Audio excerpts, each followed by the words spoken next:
Once again, it is the Evolution Security Podcast.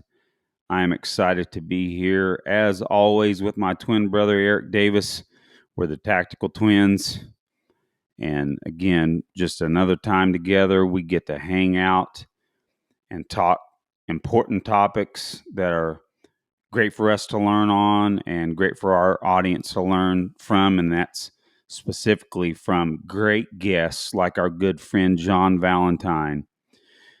You get mentioned a lot here, John, even if you aren't on the show. So we're glad to actually have you on, and we can talk to you, not just about you.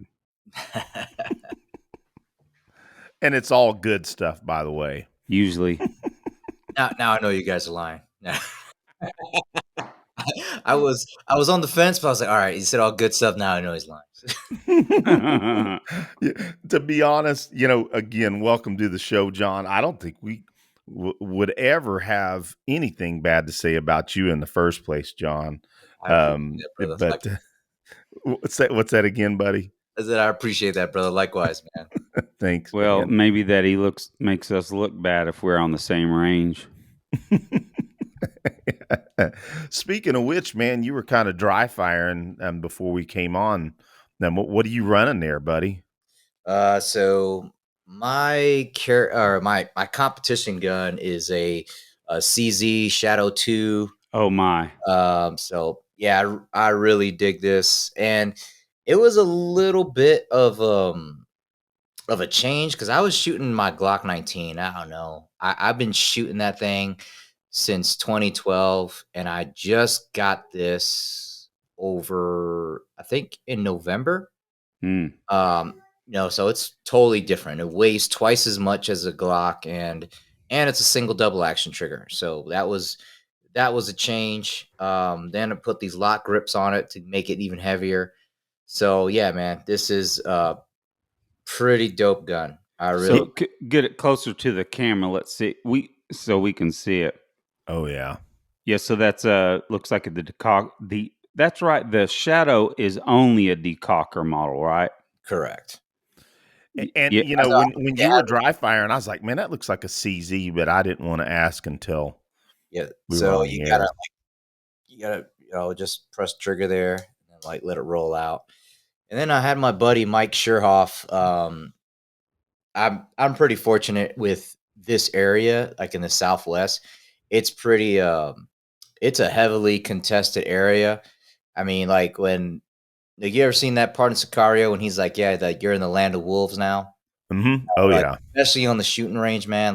So I've got a bunch of guys that are like Air Force shooting team members and just dudes that are like national level competitors. I shoot with sometimes with Chief Story, who's like the chief of police for Las Cruces, and he's a national level competitor. So man, yeah. So I've got some really good dudes, but specifically Mike Scherhoff. He did a lot of work on the Shadow 2 for me. Did a reach reduction kit, he did a trigger job on there, and just made it really smooth. I think like my double action trigger press is like 5 pounds, and then the single action is like 2 pounds. It's ridiculous. I was gonna say you can turn one of those CZ Shadows into a freaking Ferrari. Yeah. It's and like I'm new to the gun tuning side of it, so like we put a reduced power spring on there. Just a like a 10-pound, or no, I have a 13-pound spring on a recoil spring on there. So it's yeah, man. I mean, pretty solid. I really like it a lot. More than likely, my next pistol will be a CZ Shadow 2 compact. Mm-hmm. And I'm just not in a hurry. But see, you can actually use those are actually under the weight requirements for IDPA.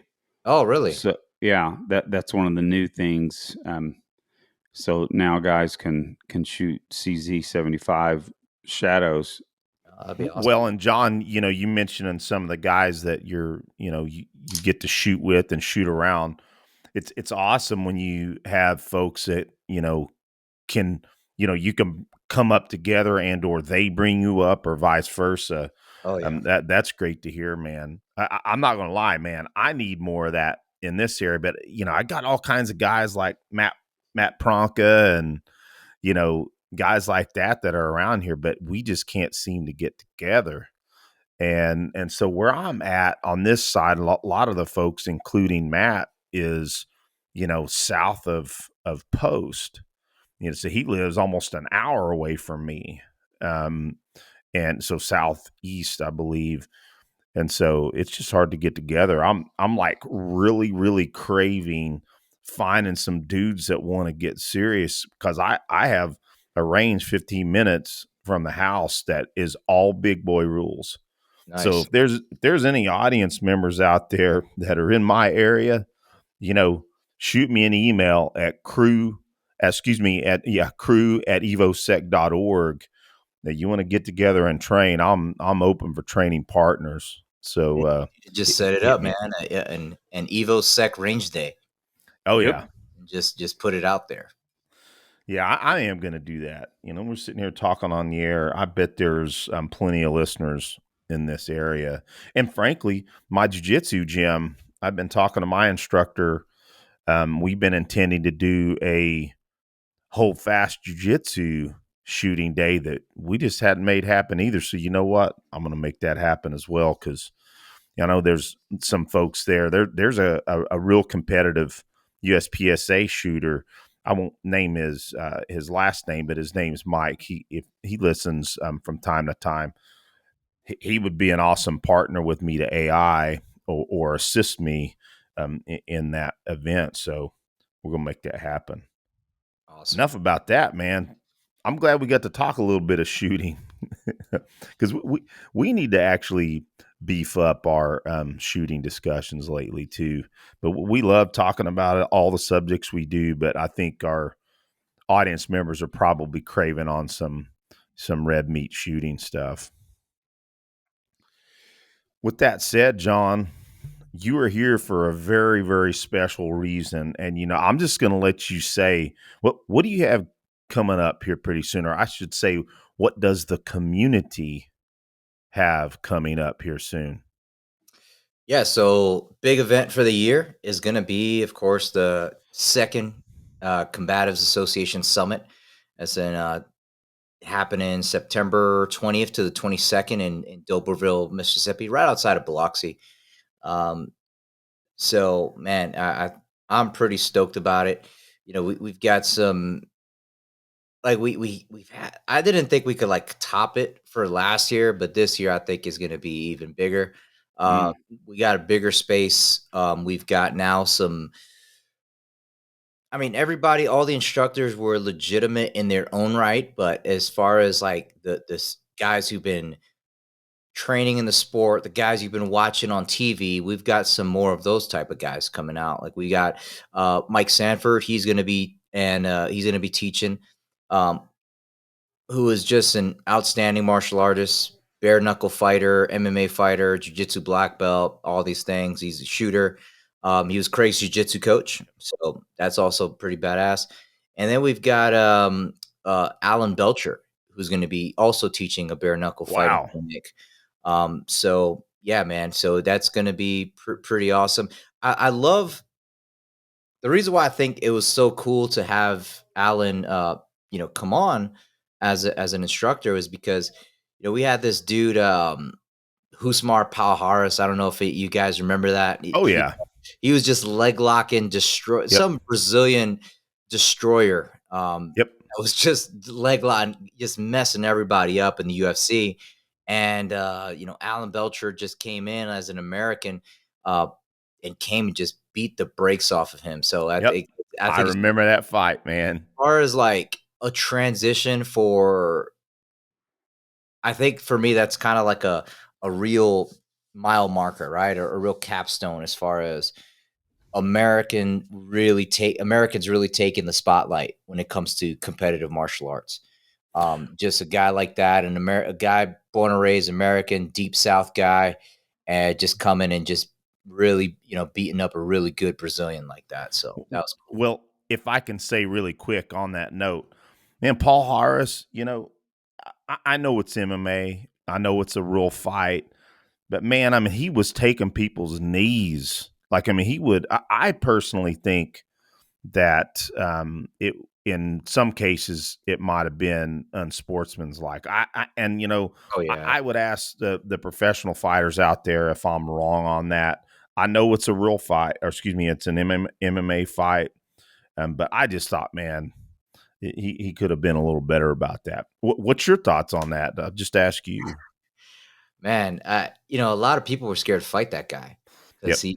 he's dangerous. He was like he was to submissions what like Thiago Alves was to striking. Like that dude, like if he catches you, he's really gonna hurt you, and you're gonna be dealing with uh dealing with the repercussions of fighting that guy for a long time. And so yeah, I think he was definitely over the top, but that was just kind of his style. It was nothing kind of totally illegal, but he did. I think he got kicked out of the UFC at one point for holding it too long. I get the whole thing of like going to the break, but the idea of just ending people's career, like that was something that I couldn't really get on board with. Yeah. Yeah. Yeah. Well. So you have Alan. What you got? Anybody else you want to announce, brother? Yeah, so Tom Kyer, Sayak Tactical Cool. Group coming out, going to be giving a knife clinic. Um, we got Kerry Murakami. He's going to be teaching his fight to and from and over the gun. Awesome. And a lot of the, same guys, like at least 14, 15 guys from last year as well. Cliff Byerly, Craig Douglas, Matt Larson. We got, Sam Ferguson and just really just top tier guys all in their right. And also, the entire event is going to be, as far as value added, I mean, D'Oberville, Biloxi area, it's a really cool town, right off the Gulf Coast. You get a hotel, you got that Vegas vacation vibe going on. Oh yeah, that's a great place. Yeah. And it's just like the guys don't have to compete as far as like training and their vacation budget. They can bring mama out, bring the kids out. There's lots of things to do. Everything's indoors. All the training equipment's provided. And what's also really cool is that this year we got a new sponsor. Tenacor has decided to join us as a sponsor. Yeah. They're going to be providing all the holsters for us. So you're going to get which is my favorite holster. I've been using Yep. those. Yeah, man. I've since Cliff put me on, I've been using a Tenacor holster. They're just indestructible, and as far as like the professional end user in mind, that's who Tenacor caters to. So that's awesome. Amen. We also got first responders coffee and cigars. So they're going to be coming out, bringing coffee and cigars to us. So that's going to be really cool. You'll see them kind of the anti-hero podcast as well. So I really like what those guys do. I love that they take 20% of their profits and put it aside so that way they can uh, donate it to officers as far as like needing equipment, needing training, and everything like that. Help departments out around the country. So yeah, man, I'm super stoked for this, and yeah, man, and everything's indoors, nothing crazy. We've got some outdoor training areas, but it's not going to be super uncomfortable. It's not going to be Spartan. We're at American Top Team D'Oberville, so you're going to be at a at really a world class training facility, and indoors. You're going to be comfortable, cool, um, with great company. And the other side too, I mean, beyond just the instructors coming, I mean, just the type of people that, guys like you, Eric, that came last year. Hopefully we get you down here this time, Aaron. But just the conversations and the networking that was something that I was like, man, that was like I tried to make it value added, but as far as that's something I couldn't have accounted for. Like, I feel like the conversations would have like were just worth the price of admission alone. Like just sitting like seeing Craig and Matt Pranka have that conversation on CQB, just being able to be, just sitting on the side and just like on as a bystander, just listening to like those guys exchange ideas, man. It was amazing. So I'm biased, of course, but I think it's one of the best events that anybody could go to. Well, let me second that, John. And I was there for that conversation, and I just came in. I sit there. Cliff Byerly was sitting there. You came in there, and it became an incredible discussion with two of our I mean, influential. Matt's new, influential wise to us, I would say, but of course, Craig Douglas has been influenced all of us for many years, and just to hear their discussion on CQB what was really cool.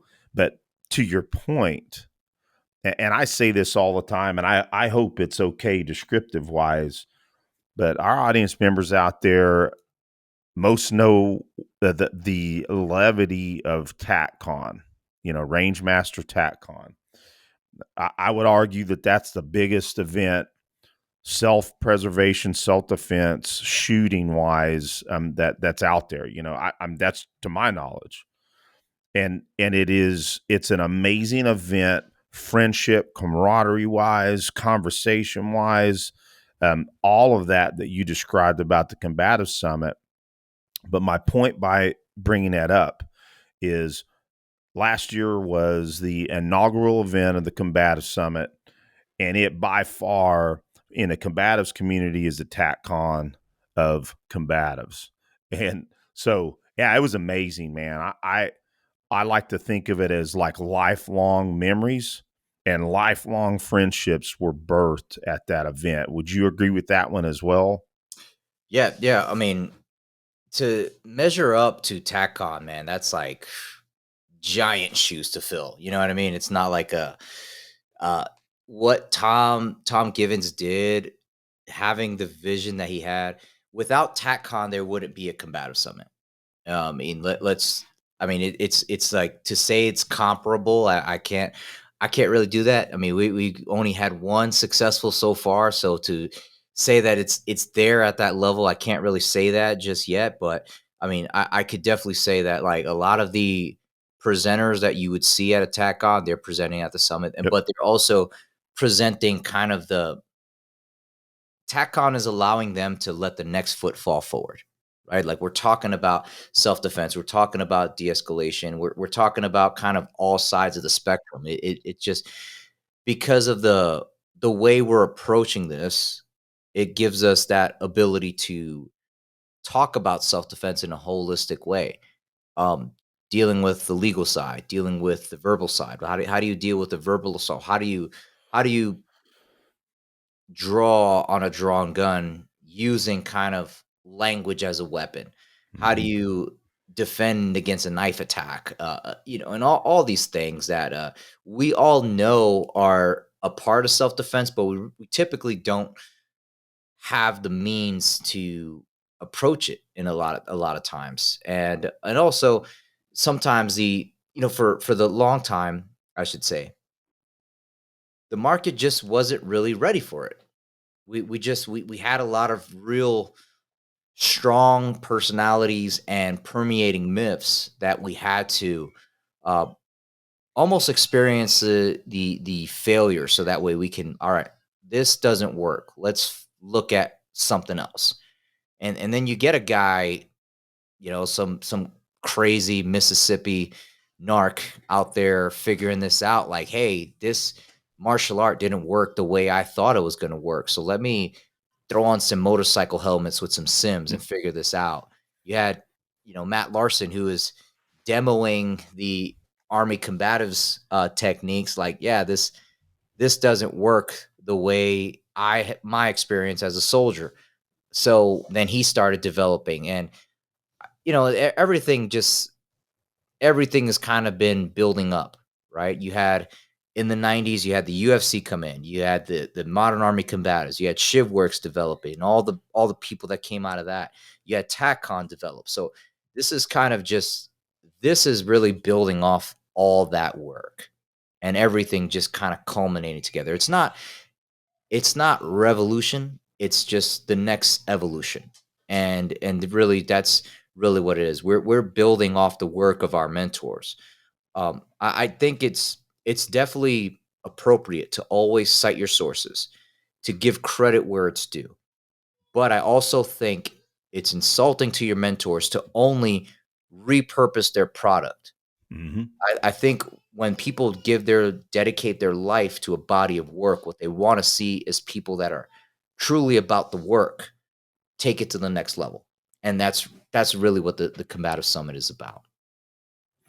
Yeah, and man, I'm telling you, folks, if you're on the fence about coming to this event, I'm telling you, you need to make the choice. And if you're, and God forbid I say, if you're on the fence and you've got this next firearms class that you want to take, God bless you. But if you've had multiple firearms classes and you need to close the loop on your combatives training, wait for that class next year and sign up for the Combative Summit. I promise you, it will be well worth it, and you will thank yourself for it. I promise. And it sounds like what would be the proper term? It seems like maybe I'm blowing smoke, but I'm not. Because I'm an end user, to use use John's word, that I was a beneficiary, and I'm always excited about things, but I will absolutely say whether or not something has value to me. I'm 50 now. I don't mince words. If something sucks, it sucks. If it's mediocre, it's mediocre. I don't mind saying that. But the Combative Summit last year was an incredible event. I think I said it this way too as well. I said I knew it was going to be epic, but it was 10 times better. That's the best way I can describe it. So That's huge coming from you, man. That's really huge. And because you're an informed practitioner, right? Like you're actively training, you're constantly still refining. You didn't just go to a course and stop. So like you're a real dedicated practitioner. So like, not to say that anybody else's feedback is worth less, but um feedback from like a dedicated practitioner means a lot. thank you, John. I appreciate that. Well, is there anything else you want to hit on? And before I ask you that question, because it's kind of a good time to say this. So I've been working with Second Brigade 82nd on some projects at work, and I just happen to be carrying this. I don't know if the audience members can see this. I don't know if you can see that, Yep. but this was some of my swag from the summit last year. And so this has got the Combatives Summit Association for folks that can't see this, they're listening. So this was one of the pieces of swag, which is a Nageline bottle with the summit logo on it. Really cool. That's with me a lot of the time, but I had that at work, and some of the soldiers were talking about jiu-jitsu and talking about their combatives training, and I'm listening. It piques my interest, and one of the soldiers said something about hey, jiu-jitsu is folding people up in their clothes or something like that. So then I said, hey, who does jiu-jitsu here? And a couple of the soldiers said I do. I said, where you train? And they described where they train as one of the gyms I'm vaguely aware of. And I said, yeah, I train. I'm also a coach at my gym, and we got a few things going on our own as well.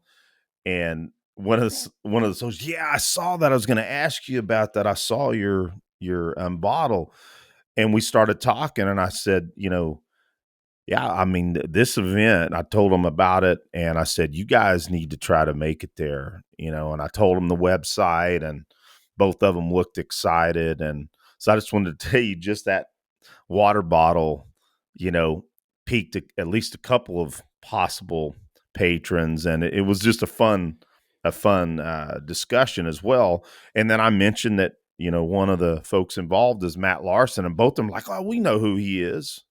Yeah. So again, it was just kind of it was kismet for that to come up today and for me to be able to talk about how fun that was today. I just thought I'd mention that. That's awesome. That's awesome. Yeah. I was a 82nd paratrooper myself, so seeing that still permeate in the culture, that's awesome, man. That's right. So what brigade were you in? I was in 1st Brigade. Okay. Yeah. We worked with 1st Brigade not too long ago as well. I mean, of course, I'm stationed here at Liberty. Well, I like to still call it Bragg. So Pisses me off, man. Yeah, it does. Taking away part of our history, right? Yep. But for silly reasons, and spending millions and millions of dollars around the United States. But So did yeah, they change Bragg Boulevard too, or is it Liberty Boulevard now? I think it's still Bragg Boulevard. Now I hadn't been out that way for a minute. I'm lucky that I don't have to go out Bragg Boulevard very much. Yeah. it was it as raggedy back then when you were here, or Yeah. Yeah. Yeah, I mean, What's raggedy mean? Translate for the well, layperson. what I would say is that if you want to practice some of your combative skills or possible shooting skills, you might just cruise on down Bragg Boulevard. Would you agree, John?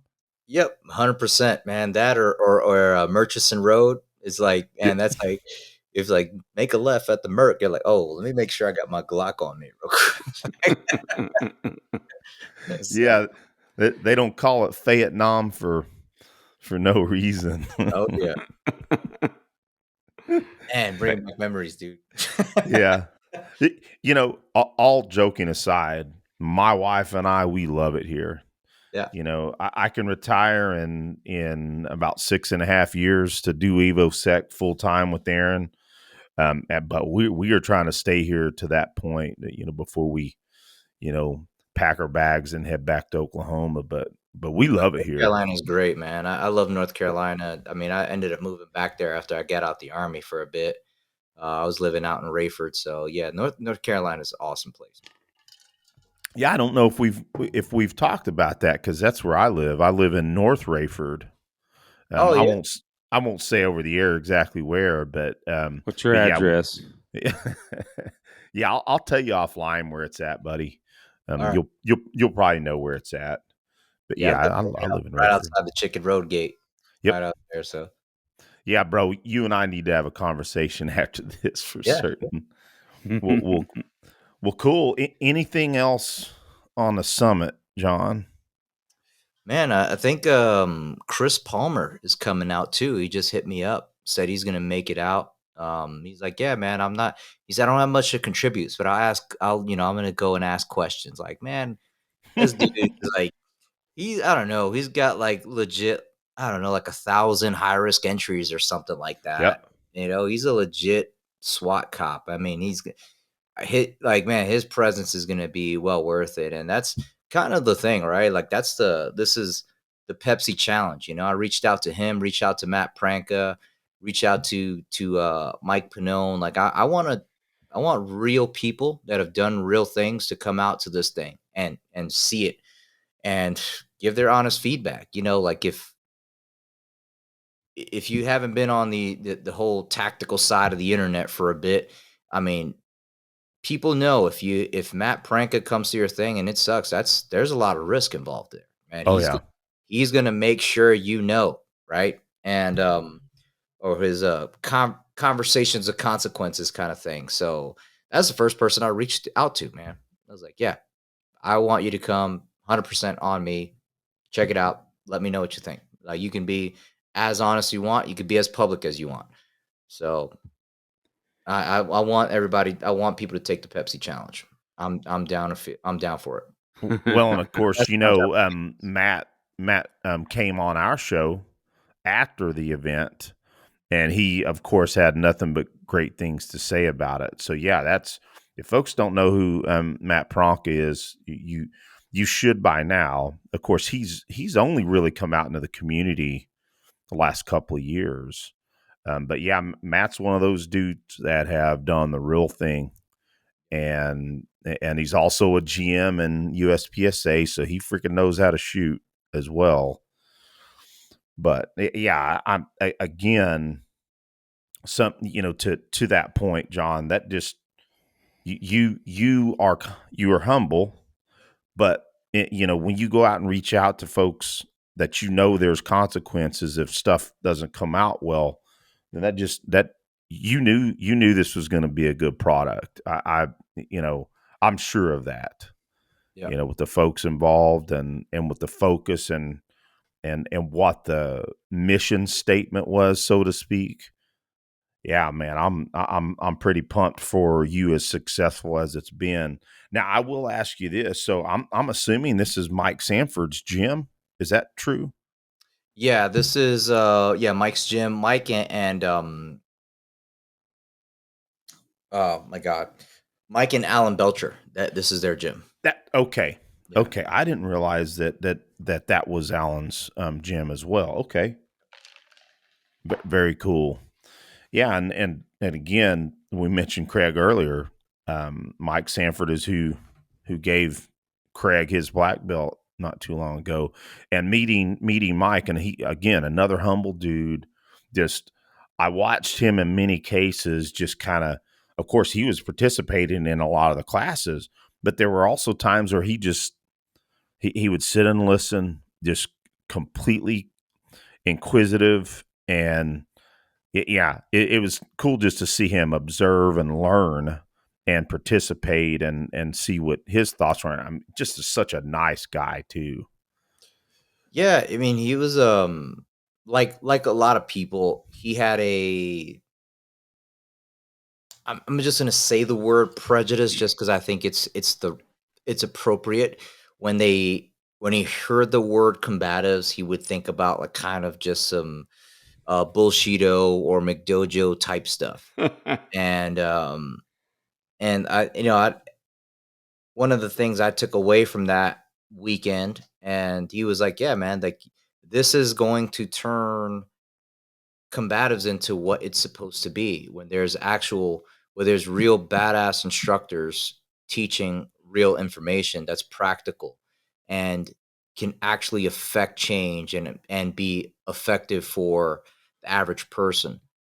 um so I think that was huge, right? That was huge because for a long time, like if you go and you follow hashtag combatives, it's always some kind of like weird knife stuff where like you do six moves to my one for whatever reason. I couldn't somehow get the motor skills to counter the go toe to toe with this dude. Or it's just always weird stuff, a weird gun stuff, guys, for some reason violating the basic rules of firearm safety in the name of making it combatives. But we've realized, or I think as a group, what we've done is so like, yeah, these things there is a core skills that apply to the entangled fighting.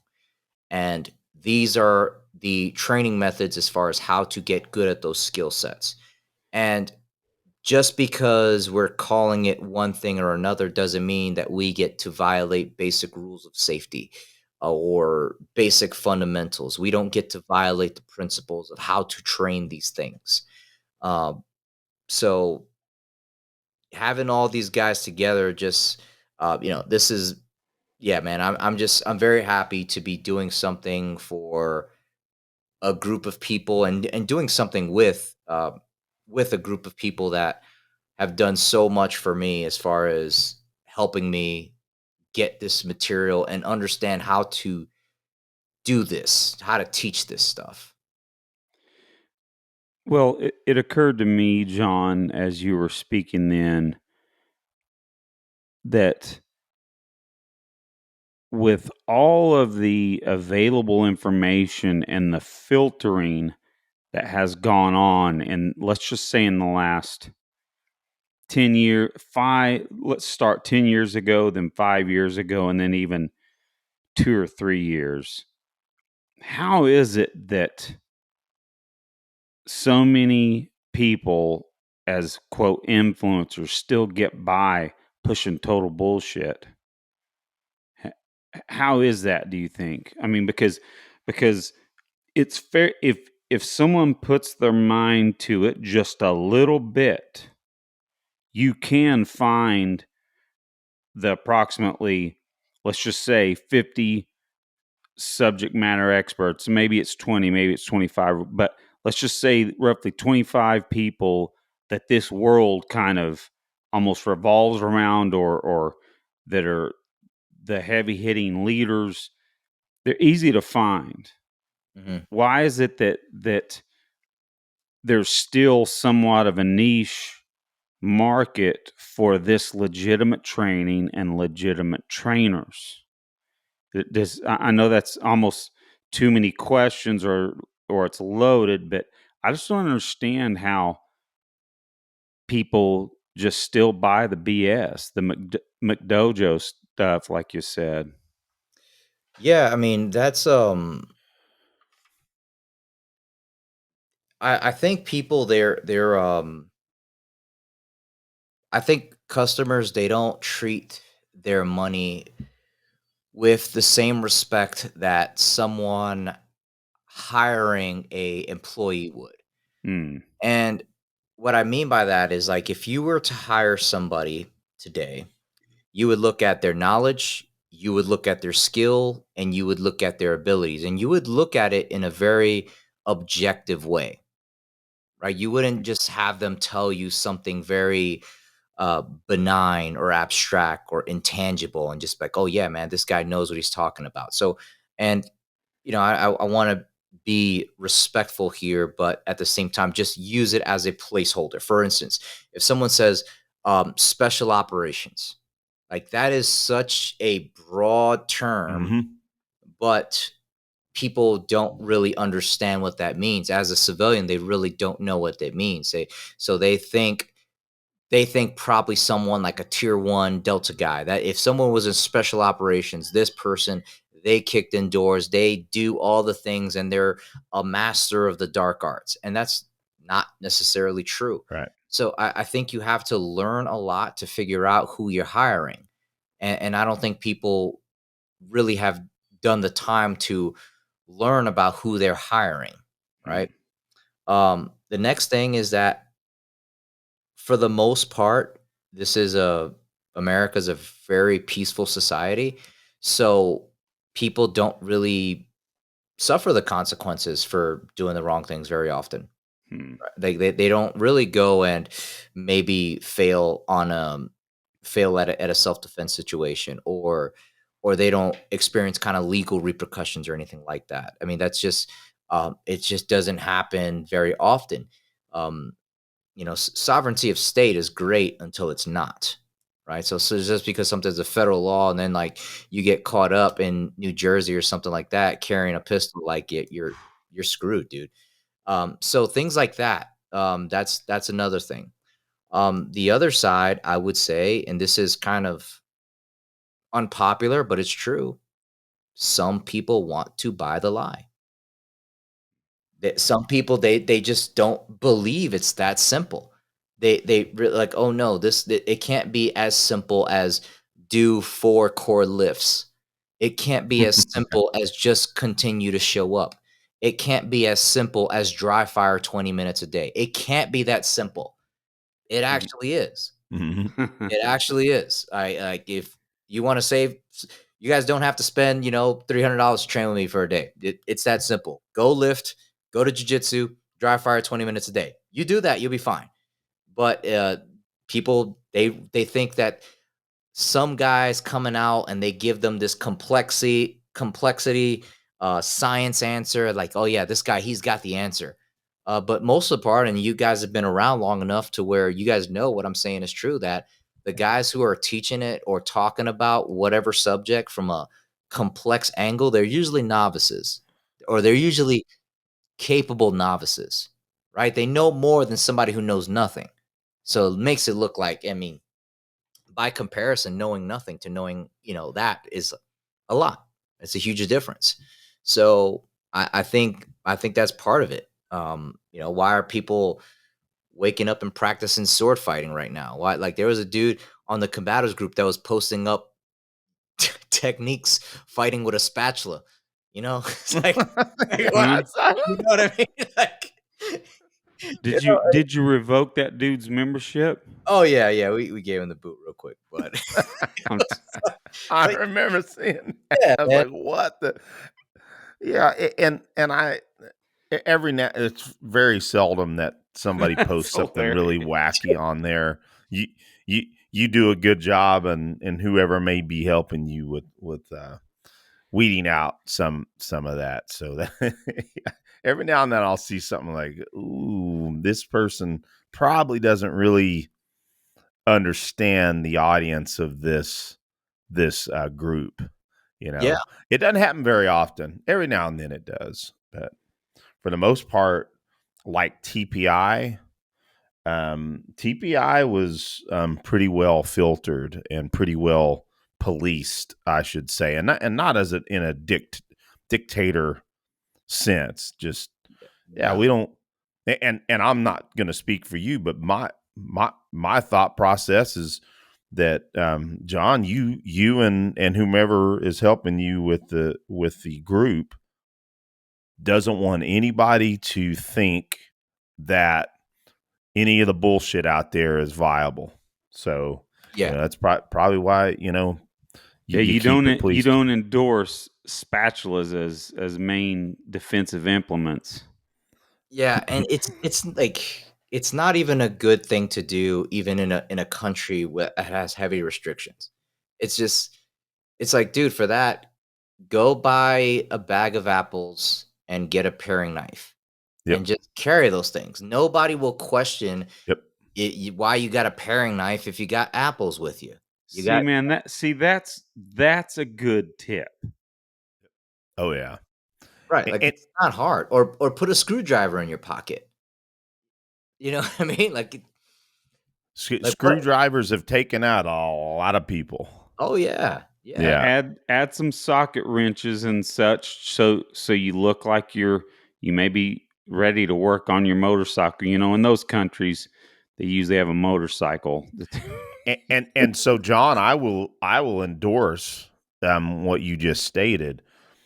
Anytime I've been overseas somewhere that I couldn't have a weapon, but I could find a store that I could find a paring knife or some form of a cooking knife, I definitely would grab it up, make a little sheath or just, have some form of carrying it where I wouldn't get in trouble. Yep. And oh yeah, man, because when you feel naked when you're in certain areas, man, you want to have something. So I second that for certain. Yeah, that like this stuff isn't like I said, it actually is that simple. It actually is that simple, but like complication, uh, like like a lot of the guys that the circles I run with, they don't do a lot of marketing because they're busy training. Marketing now that I'm learning it, I'm realizing that it's a very involved skill. Like you can't just throw it out there. Like there's, you have to constantly, it's something that requires repetition and refinement. It requires reps to Hmm. get good at. And guys just rather put their time and energy into improving their product. Um, so that but there are other people that they put all their time into marketing. So generally they're not that good. I'll be honest about it. I haven't seen people that have a heavy marketing angle that are actually good. Craig right now, he's an anomaly because he's got somebody to do that for him. And even then, like most of the stuff that they record, the content they do is done from a cell phone, Yep. So it's not it's not super incredibly difficult. I mean, and starting strength is another anomaly, but that's because Nick Delgadillo, as the president of the country, has spent the last 6 years or 7 years just learning how to take pictures, learning how to record video, learning how to mix sound. So it's right, like they didn't just pop out overnight. And the other thing is that they're focused on getting good at what they do first, right? And that's a very, very different thing. Well, and man, I just want to second Nick Delgadillo, man, is such an awesome person, man. Just shout out to Nick. I know he listens to the show often. Man, he's just a kind person that cares about helping people get strong. Heck, he cares about making people better at combatives. You know, he's a jiu-jitsu instructor, owns a gym himself. But yeah, like you said, it's funny. I've been very, very heavy into their podcast recently. I mean, I've listened to it for years, but I have kind of revisited because of something we were going to talk about here in just a second. Maybe it's a good segue. But yeah, Nick does an awesome job of producing that show, and and plus, Mark Ripetoe is just funny as hell too, man. Dude, that's like 100% him. Like I thought, like I was like, man, is this guy like, is that real? Is that just like something for you, dude?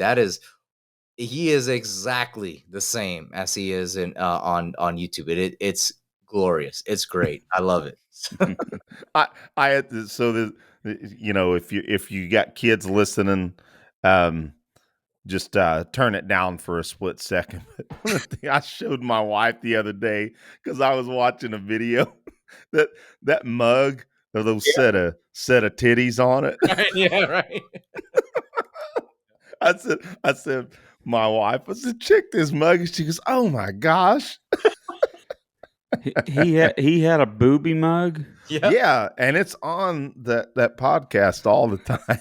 And it's not like a small one either. It's a big mug. Yep. Yeah. Pretty funny. A couple of enhanced ones, I guess, is what we're saying here. Upgrades. They're upgrades. Yeah, it's hilarious. And he always has a monkey sitting there next to him sometimes. Yeah, it's funny. I need to check that out. Dude, it's great. Yeah, I mean, you mentioned it, man. 4 core lifts, that's pretty much all you need. And speaking of which, I wanted to be in that class. I had some decisions to make, and it kind of is a good time for us to segue possibly. And we can always circle back if you want to hit some other topics on the Combatives Summit. But we talked offline before the show, and it's not that I ever stopped working out. It's that I stopped lifting heavier, right?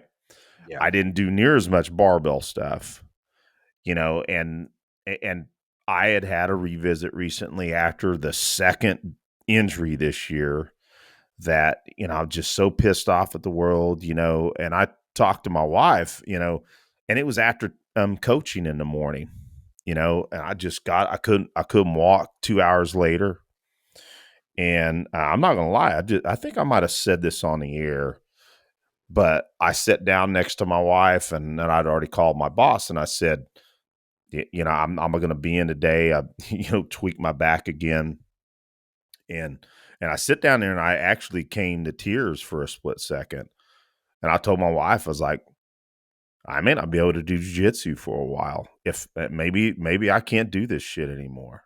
And, that was me being emotional in the moment, and then right as I said that coming out of my mouth, I was like, that's impossible. That's never going to happen. I mean, that's part of me. But when I healed, one of my guys asked me, and he's an 18 alpha, awesome young man. And he asked me, he's like, so Eric, what do you think you're going to do? You're going to have surgery? And I'm like, I'm certainly thinking about having my disc replaced. And in that very moment, it was an epiphany. And I'm like, you know what? These doctors have been telling me for years, after my catastrophic injury, hey, you just need to stop doing as much barbell movement. And I knew better to listen to them. I absolutely did. I knew better. Right. And not to make this about me, I'm just kind of teeing up the next part of the discussion, is that in that moment, I'm like, I have been injured 3 times as much after I stopped a, a baseline strength barbell training program. And I said, screw it, man. There's two outcomes. Either I give this barbell rehab and this barbell strength training another try in my life at 50, or I get a surgery. Well, hell, I'd rather just try to give the barbell training a try, which I believe that's all I needed. But I had legitimate, and I talked with Nick about this. I said, I really had, and I still am dealing with what I believe is a true kinesiophobia, Yeah. where just completely worried about injuring myself again. But yeah, so yeah, that's me right now, is back on starting strength again. And I started with the bar 4 months ago, and Yeah. I'm still going really, really slow. And my ego is bothering me every now and then, but I'm in my own gym. I'm by myself. Yeah. Right. And so I got nothing to prove, but I'll get greedy every now and then. I'm like, just keep, this I'll be in a heavier lifts, in 6 months from now. But yeah, so I teed that up. So what does your current barbell training look like, brother? So, I mean, actually just started getting back to it because in January, I don't know what I did, but I had a pretty significant back injury as well. And then, so man, for like 3 weeks, I had issues just like standing up straight, like like I was walking with, I'm a cop for my day job. And so I had like issues just like standing with my gear on, thankfully, like, my boss was pretty cool about like letting me be a desk sergeant for a bit so that way I can kind of recuperate. So what I did to mend that up was just a lot of reverse hypers. So the reverse Yeah. hypers machine is awesome. And then I called Nick up, and Nick kind of gave me a program, and he coached me through as far as rehabbing, using the barbell for rehab. And like my max before was like 391, which is pretty much all the weights I own in my home gym. And for a deadlift, and man, I had issues with like 65 pounds just kind of deadlifting. It was just like Mm-hmm. hurting me. Wow. But yeah, man, I posted last night. I'm back up, man. I didn't even realize that I didn't have like shoes, belt, knee sleeves. I had just like started working out. That's it. Just started doing the barbell stuff, working through that, and man, I maxed out my weight again. Just like did a 391 for a single, and it moved easy. Like I felt like I could have did for reps. So uh, just kind of focusing on the core strength and building up on that, strengthening my hips especially. Like I felt like I needed to rebuild my hips almost, and just kind of and strengthen my lower back a lot.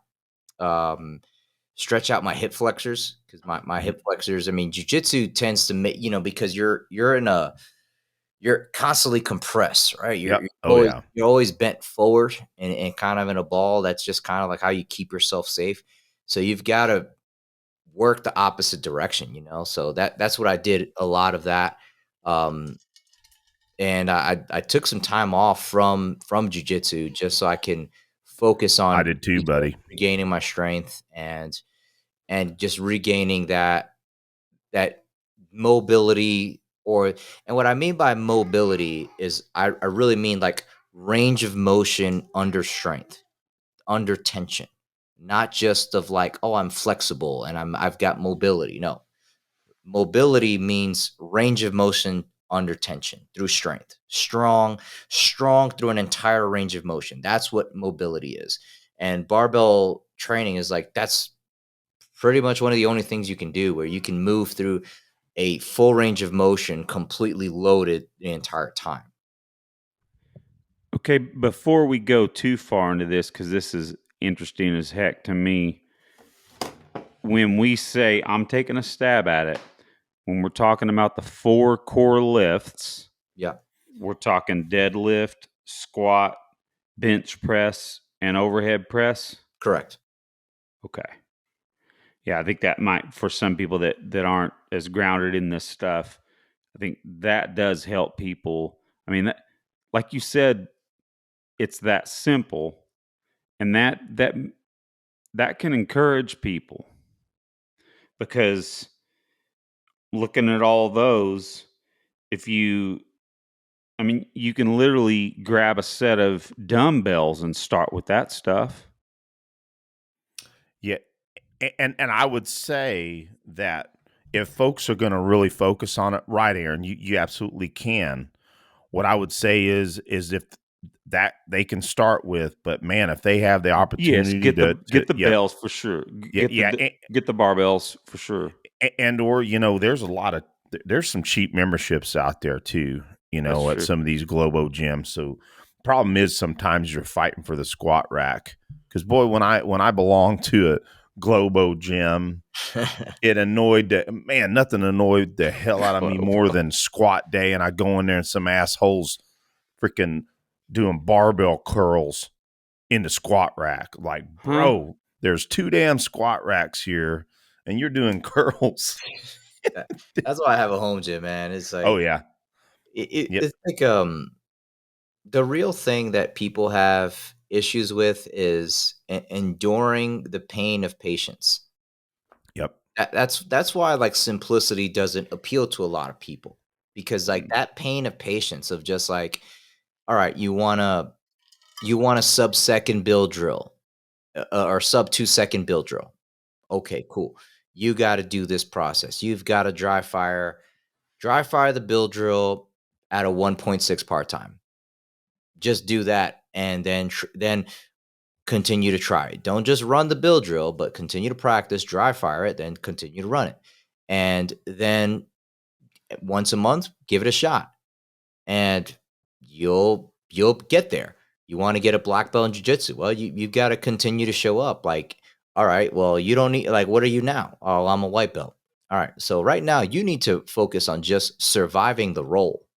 Like, Mhm. you don't need to be thinking about, like, a black belt can basically decide what he's going to do, what he's going to prioritize, where he's going to go. That's not something you need to do. You need to think about how to just survive the role. But that could take anywhere 6 months to a year for some people. And so it's the pain of patience that usually, that's where the attrition rate really happens in competition shooting, in jujitsu, and lifting. The pain of patience, that's what really gets people. That's the pebble in your shoe while you're climbing the mountain. Just like, man, I'm not as good as I want to be right now. And that's fine, but you'll be better than what you were yesterday if you train today. Eric, that speaks to me, and this isn't patting myself or you. I'm speaking of Eric since I know him so well, patting ourselves on the back, but I think that being musicians has helped a ton with powering through the patience issue, because Eric, I, you embrace rudiments. Mhm. Dude, I embrace picking exercises. It's cathartic to me. Yep. Oh yeah. And maybe it's different personalities, but and just the fact that when we started playing music back in, 5th grade, starting saxophone and trombone, then moving into guitar and drums, we just had the long haul in mind and knew that it took the little bits and pieces, played as perfect as possible over time, and that would add up to being able to gig. So it's kind of, I hope that that's kind of germane to what you're saying there, Oh yeah, John. because that's very, very tangible that you're not good at music. Because when you play a guitar and you don't know how to play it, shit sounds like cats screaming. So Yeah, and to circle this back, I just thought about circle back Pisaki for some reason that came out of my brain Oh there. no. Oh boy. Kami Pisaki. Anyway, so and we love simplicity, and I'm to the point where In it's like, process, well, simplicity in process and reductionism, in everything that we do. And that's why yes, it's something that I'm really fired up about right now is my renaissance in my barbell training. But I also, this show is also about trying to preach the right things that people need to be doing. And if you're wanting to work on strength training, I, we don't like to sit here and say, hey, there's only one way to do things. But I'll be honest with you, you don't need anything but starting strength methodologies. That's just my opinion. Maybe that's going too far for some people. But I mean, and I'll just say it this way. So I've got my gift from Nick Delgadillo sitting here, Starting Strength, 3rd edition. Guys have to get this book. Subscribe to the Starting Strength podcast and also on YouTube. There's so much value of just listening to them speak on the lifts, speak on the physics behind the lifts, speak on why they teach the way they do. And then lastly, endorsing this book is the barbell prescription that I've been talking about recently, because this is, helping me I'm 50, Aaron and I are 50, which is still young, but it's to the point where I like this book for how it's helping me structure my lifting around being a little bit more seasoned is my point. So I just wanted to I want to push these books as often as I can, and lift up Nick and lift up Mark Ripito and his and all his coaches around him. Well, there's a kind of a pattern you start to see emerge too with all these guys, right? Like that. Like when we talk about the process, right? Like people use that word, the process. What are we actually talking about? We're talking about constant repetition and refinement, doing the same things and getting better at them. Now, what people really struggle with, and I very much believe this. I think that almost everyone has an anti-intellectual approach to training. They're not thinking about what it is that they're doing, and they're not thinking about what they need to improve on. A lot of what people do, and to be fair, right? Like you want to enjoy training, so a lot of times what you do is what you're good at because you want to enjoy it. And I get that. There's value in that. But again, right, this is still, even if it's something hard like jujitsu or lifting weights heavy. Um, if you stay in your comfort zone, you still won't improve. And if you are constantly sticking with the program, sticking with the process, like whatever it is you try to do, just pick a religion and stick with it, right? And what'll happen is you'll improve better than probably more than what you can imagine. I mean, starting strength has people that have been doing this well into the geriatric phase of their life. Like we had a dude, Frank, who's like 70 years old. Dude has like a 400 and something deadlift. And Let's get he's like some. 3 inches shorter than me, dude. And brand new shoulder, artificial shoulder. Um, and so what happens is like you start seeing that people, they're like, oh well, I'm too old, or I'm too this, or I'm too that. It's just like, no, you're going to keep the limits you argue for. Yeah, absolutely. And you're gonna be really like, I think that's really kind of where people suffer these mental health issues, right? Because they end up having a hard time looking at themselves because of who they could have been. And that's like one of the things that we say in combatives is that it helps bridge the gap between who you really are and who you want to be, or who you think you are and who you really are. And and becoming who you really want to be is another way to look at that. And so that's what's really cool about all these people that we're talking about that are presenting at the Combative Summit. They've all engaged in a process that to solve their own problems. They were all trying to scratch their own itch, whatever that may be. They didn't just throw some program together because there was a market demand for it.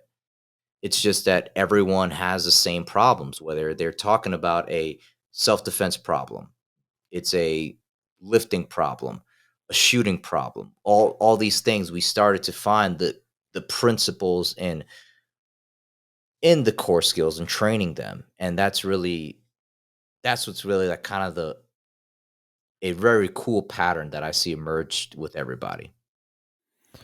Yeah, that's great, John. And because we've been talking about strength and we were talking about starting strength, and Nick Delgadillo is that was I didn't finish my thought earlier. That's my bad because my brain went into the next statement. All But right. what I was going to bring up about the Combatives Summit, and Nick taught a couple of sessions, I believe. But what did he teach? He taught deadlift.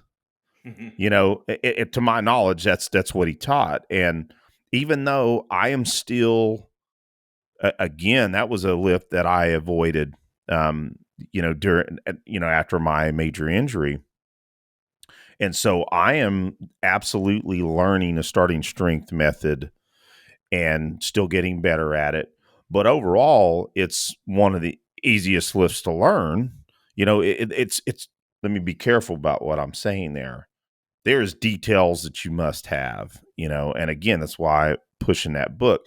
But if you listen to Nick and or Mark Ripito or any of his coaches talk, talk about the lifts, the deadlift's one of the easiest ones to learn. So that's a good place to start. So the reason I brought it up at the summit is because that's what one of the lifts the lift that Nick taught. And then he gave a presentation afterwards. And the reason I'm bringing it up is because, again, in my renaissance, I'm getting a lot of those videos feeding. I had no clue that he put that video out there.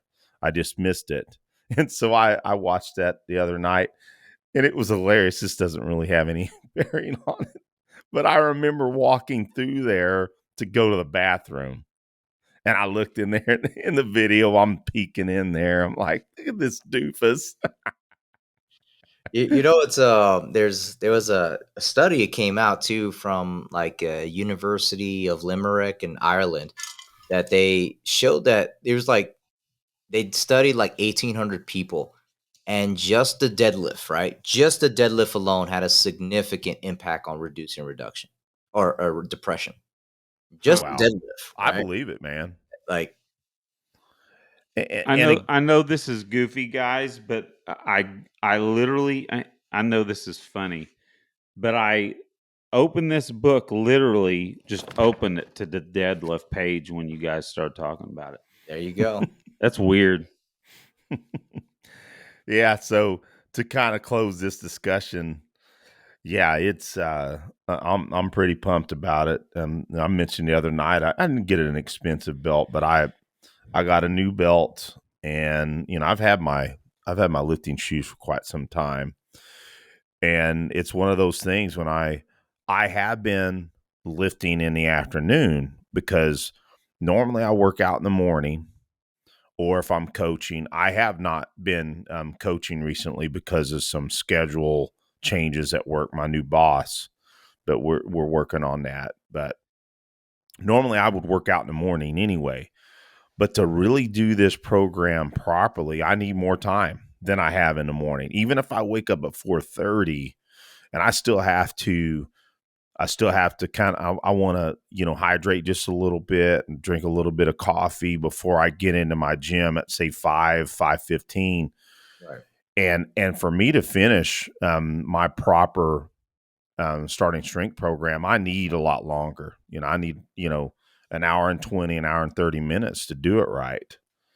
So that's probably too long, but that's what it ends up. I mean, they prescribe a 5-minute rest, I guess is the typical suggestion. between your sets, and I may be wrong on that, but that's what I've been trying to do, and it's been helping. So, Did you? what do you rest between sets? Yeah, I'll just ask you. between 2 and 4 minutes. Okay, Yeah, it and just I may go depends ahead. on like how heavy I'm lifting. Like if I'm lifting like max effort, then it's gonna be probably close to your 4 minutes. If it's like um I don't know, something where like I'll kind of lift for like set for reps of like 3 or 5 for like 80% of whatever my max is. Mm-hmm. Just to kind of just condition and raise my threshold, right? Um so that'll Well, and to in full disclosure, also my workouts take longer too at my age because I warm up a long time. yeah, that's fine, man. I do warm up a long time. Well, at least I'll do some cardio for about 10 minutes, and I mean I'm not doing a high effort cardio, but I'm warming my body up.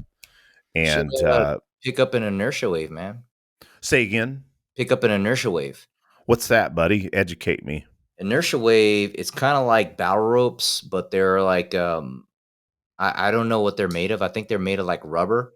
So you can Mm-hmm. actually sanitize them. They're not nasty. And it's because it's like a stretch material. You're constantly like working your posterior chain. Like you have to maintain your posture using them. Nice. And yeah, man, it's great to get the blood flowing, man. So you do that. Oh, I will check that out. Yeah. I jump on, when I'm not that I got on the subject of warming up, but I have my favorite cardio machine lately has been my Echo bike. And so I'll, Yeah, that thing's great. do some, I'll row for 2 minutes and I'll jump on my Echo bike and do a harder effort minute, and I'll rotate in between those. And then I do a little bit of mobility before I lift. But I mean, frankly, if you're doing full range squats, when you're starting your warm up, you're getting warm up from that too. But Yeah. well, I bet the audience they're like, man, I need to check this stuff out. Enough about lifting. No, I'm kidding. That's okay. Go get strong, guys. Go get strong. It'll change your life. Yeah. Yep. Cool. Well, man, Aaron, you got anything else you want to hit on? Man, I'm just excited about digging into this weightlifting stuff again. I've been dealing with flipping tennis elbow really bad, John, and I just feel like every time I get something fixed, I hurt something else. So I've just dug back in, and I'm like, okay, I'm just going to push through a little bit of pain Yeah, because it's and Aaron, slowing me I'm down. curious. So you could probably, squat. Does the squat barbell wise bother your tennis elbow? It it does not that bad, no. Yeah, you So might. I mean, heck, if bro, I'm just making a suggestion. Um, you know, I mean, that's the core lift right there, brother. Maybe you, because I'm sure if tennis elbow deadlift probably a little bit difficult, but yeah, man. I mean, if all you're doing is squat right now, bro, try it starting with squat, man. Maybe a suggestion. John, your thoughts on that? Man, I had tennis elbow for a bit, just doing jujitsu, and I got like a bucket of sand, so I'll just like dig my fingers in there, like and extend my fingers Yep. against the mhm. resistance to the sand. That I don't know. That's an investment worth I don't know $4. and you know what's funny is when I had tennis elbow, Yeah. I got those extenders. Oh, Yep, yeah, there just you that's go. exactly what I used. Is And I use that and something called a gyro ball. So you just kind of just yeah, you just grab hold on to it and it's kind of like spinning like with inertia and then you just kind of continue to work that through there. So that and then also the I'll just massage the part that so you don't want to like massage where you have the pain, you want to massage the other side because Huh. that is like that opposite side. You need that side to release so that way it's not pulling this way. Does that make sense? Interesting. Yeah. Yeah. So, I'll send you the video, man, of the guy that, oh, I'd love to because, bro, I've been dealing with this dude, that it, shit sucks. It since. does big time. So, I have the blessing of my jiu-jitsu coach basically naming his range the EvoSec range. So I've got That's awesome. essentially I've got my own range now. I was out there working last November. I think Eric was even here. I can't remember. Eric was here, I think, when I was doing it. I was out there running a chainsaw, working on quote my range, right? Trying to get because we were working on the berm and everything, and from that point on, dude, I've been dealing with tennis elbow, and now I am on my second month of BPC 157, and I don't know if it's going to help or not. I'm going to give it this cycle and maybe one more if it doesn't help. But Yeah. you know, I'm not a physical therapist, but I've been hurt a lot. So I say it again, buddy. I said I'm not a physical therapist, but I've been hurt a lot. So I can. Well, buddy, I'll really Tennis appreciate elbow is your an overused. um uh, help your. So you said you can send me some info. Now I am curious.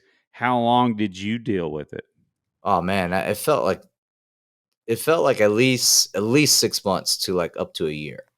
It Yeah, was a long time, and it just kept coming back. I'd get rid of it for a little while, and then it just kept coming back. And then I found this one guy, and like I followed this protocol, and then it finally freaking went away. dude. Thank God, man. I would love for you to point me in the right direction because it's really slowed me down. Yeah, yeah, Um, it was the I, same thing. I It was simple, but I was like, oh man, it can't be that simple. It was. wow. Yeah, Well, I'd like yes, to certainly see Aaron get that shit under control. I Help him I with his taught training. a level two, our defensive pistol level two class last weekend, and it was a lot of fun. The students did well, and dude, I shot with them quite a bit just because I wanted to and have some fun. Yeah, But dude, it's definitely taken my shooting back a few notches. yeah, man. It really sucks, dude. Yeah, and when I had it real bad, I mean, it might have been 3 years ago. I had it real bad, and yeah, I mean, your grip. I mean, and it is my right hand, so I'm left-handed, but I do a lot of things with my right. Mhm. And that's where my main grip in many cases in jiu-jitsu and for a lot of my game. And man, I was like, I had to stop using that grip. It kind of helped me in some areas in my jiu-jitsu, but one of the things that really helped me was those extenders. And Mhm. I stopped doing pull-ups and went to chins. And I think that was really what was bugging me more than anything was standard pull-ups. Because after pull-ups, man, that was when I would have the biggest flare-ups. So, well, Well, man, cool. I would appreciate that for sure, John. Yeah, man. I'll find it. Once I find it, I'll send it to you. Thank you. Well, John, we didn't really have a huge plan tonight. Normally, we like to have an outline, because it helps with flow. But when we were talking offline, I was like, well, I know we'll have a good time regardless of what we talk about, and we all speak well together. But just like I thought, man, it'd be just fine. We'd have plenty to talk about. So this has been a fun show, man. Yeah, man. It's always come out good coming on and talking with you guys, man. I always enjoy it. Awesome. Absolutely. Well, man, I think we'll go ahead and call it an evening. I'm out here on the East Coast, and I do have to get up a little bit early, so I'm probably gonna call it an evening if you guys are cool with that. Sounds good. I'm going to go Yeah. grab my wife and go for a walk around the block a few times. Cool. That Hey, you sounds like guys, have a good night. Thanks so much. Yeah. Thanks, brother. you All guys have a right. blessed one. You Later, too. guys. Bye.